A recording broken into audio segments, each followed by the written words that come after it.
कशात मंडळी, जय महाराष्ट्र जय शिवराय. तर एका भावाने प्रश्न विचारला मला की भावा शिपवरती फायर डिपार्टमेंट असतं का.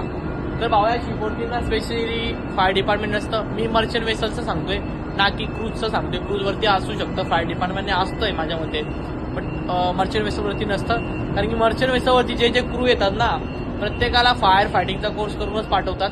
प्रत्येकाला एलिमेंटरी फर्स्ट एडचा कोर्स करून पाठवतात. समजा एखाद्याला काय लागलं किंवा त्याला पट्टी कशी बांधायची, त्याला CPR कसा द्यायचा, हे सर्वांना माहित असतं. A to Z जे क्रू येतात त्या सगळ्यांना कोर्स करूनच पाठवतात, त्याशिवाय पाठवत नाही.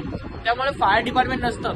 आता ही जी लाईफ बोट दिसते, ही लाईफ बोट इमर्जन्सीला चालवायची कशी, प्रत्येक क्रूला माहित असतं चालू कशी करायची, तिचा यूज काय आहे. तर त्यामुळं असं वेगळं डिपार्टमेंट नसतं फायरचं.